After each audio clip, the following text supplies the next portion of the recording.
Claire Davis was killed in the tragic Colorado shooting of last month. Now her parents are coming out, her father specifically, speaking about where he is emotionally in regards to losing his daughter in that tragedy. It's a very moving video. We're going to show you part of it right now.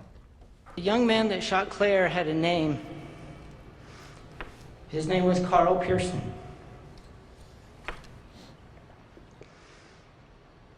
For reasons most of us, or all of us, will never know, Carl allowed himself to become filled with anger and rage and hatred.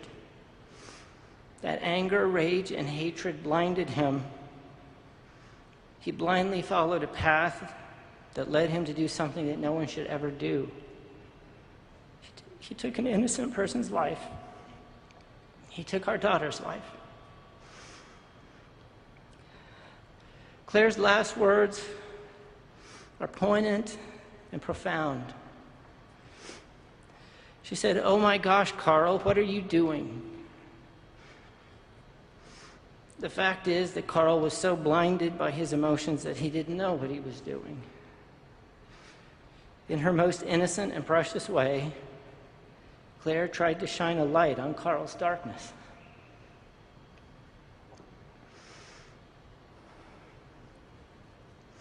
My wife and I forgive Carl Pearson for what he did. Because he didn't know what he was doing.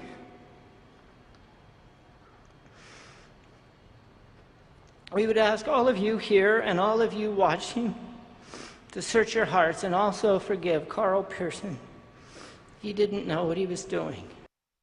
There is much more to that video. Feel free to look it up. That's one of, I think, the most emotionally powerful parts of it. Now, bear in mind that Michael Davis, speaking there, lost his daughter less than a month ago.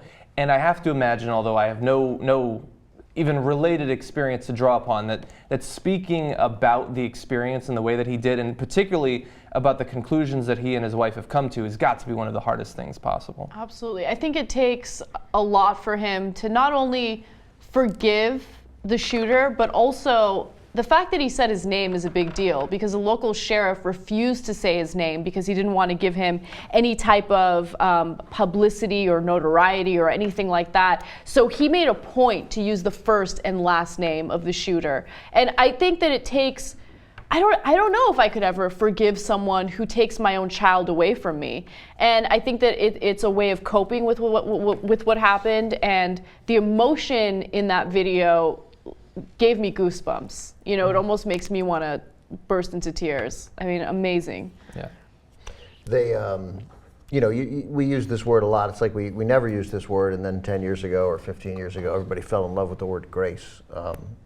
But that is grace, and under unbelievable circumstances. And you ache for that family in that. You just ache for them. And it's admirable, families who come to an alternate conclusion in such a similar situation. That's okay too. How do you overcome that anger? I don't know. I mean, maybe overcoming the anger helps you move on. I don't know. You know, everybody always talks about, you know, maybe when somebody's executed after a murder that they're like, you know, we needed closure. There's a lot of talk about closure for victims of terrible violence. And I don't know. Thankfully, I've never had to deal with it, but I always think, I don't think anything would give me closure. There's no closure. So no, I think closure is one of those words people started saying 10 or 15 years ago too. Yeah, and that don't really, I don't think it really means anything. And I agree. You know, what the pain of losing someone, that is amazing that you can get to a place of forgiveness. But they say that you need to do that because otherwise someone dies violently, your daughter or somebody, and you want to like do a tribute to them, and the tribute to them is to live a good life afterwards, you know, and you don't want to, and the mistake a lot of people make is that they'll relive that horrible thing that happened to their daughter over and over. So they're living it every day, whereas their daughter only lived it that one time. So it's worse for them almost. So it's good that, I mean, the fact that this guy must have an amazing, everything. And the fact that, I mean, we could all learn from this guy. It's amazing. Yeah, I think that there's I don't know, I'm guessing and I'm certainly hoping that they have a good chance of getting on with their lives in some meaningful way at some point, something that means something to them, that they can share things together. I looked desperately on the internet today. I sent you that story today, and I looked desperately on the internet for better than 45 minutes to try and see if they had another kid. Like I so wanted them. I don't know. I didn't read about it, so I'm going to guess no, but I don't know. Well, but I looked. I just wanted them so before- badly to have another child. Well, like most of you, I mean, it's easy to admire it. I can't imagine myself, if I was in that position, being able to like have the strength to go to do that. I Not feel just to the speak same about it, way. but to reach that conclusion. Yeah. But I mean, despite the fact that they're dealing with one of the hardest things that a parent could possibly deal with, it does show, I think, a lot of clarity of thought that if your daughter is shot by someone who's 40, there are people who are adults who have made some sort of rational decision that crime will pay off for them. They rob people, they murder people, they're hitmen and things like that. That some of them are mentally ill, but some of them are just criminals.